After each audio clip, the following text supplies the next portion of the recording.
Kyrie Jesu Domine, dona eis requiem.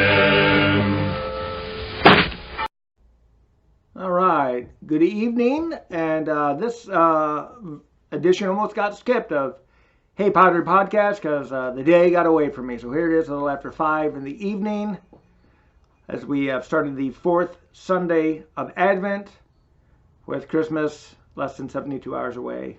If you mark the beginning on Christmas Eve with the Vigil Mass. So that's coming up quickly. Today's Messianic title, Dayspring from on high. And just another little reflection on light, how important light is to us. And we just take it for granted. I mean, I got artificial lights everywhere. That's what's illuminating my face right now is I think I got it for like $4.99, a little light strip with 2 batteries that actually puts out quite a bit of light.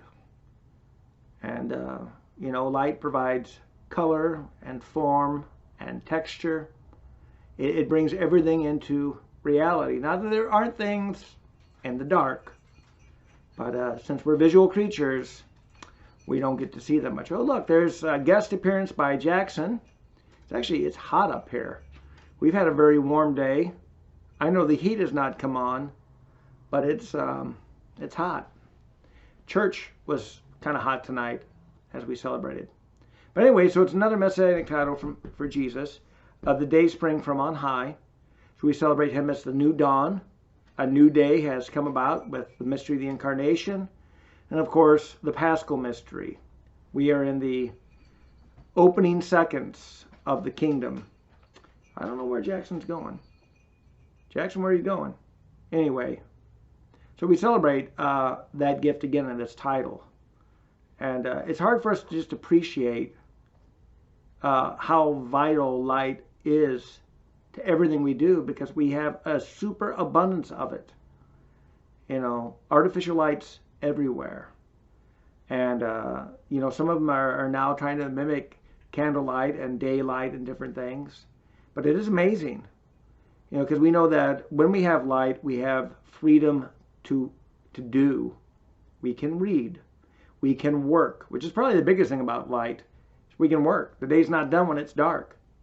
Prior really to electric lighting, the wealthy could afford to stay up. They could burn the midnight oil.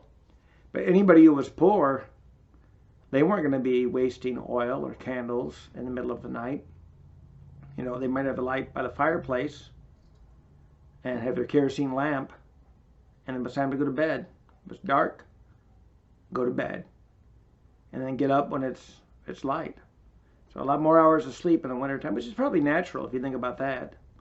We're probably meant to get more sleep naturally, don't you think? On the headlights blinking out there than we would otherwise. And we kind of forget that. Let me shut this off. That probably still is on.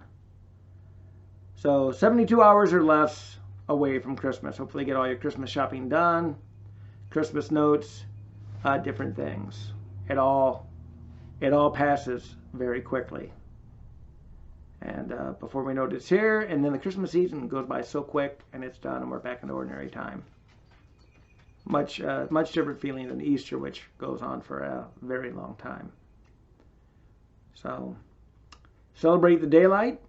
Thank God and invite him into your heart to illuminate it so you can see things clearly so that you can respond lovingly to God and with faith.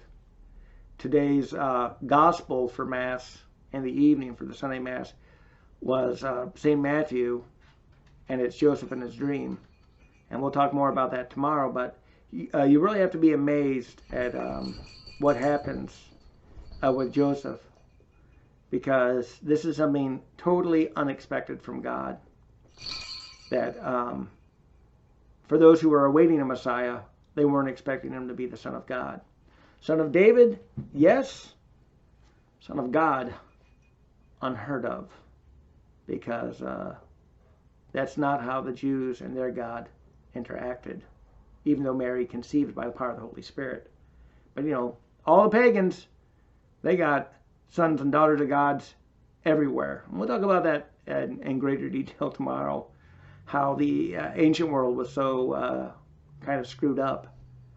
And then we have the story of Christ and his humility and his coming to us in the flesh. There goes Holly now. It's been a pet-filled podcast. So blessed Advent, everybody, and have a good evening. Thanks.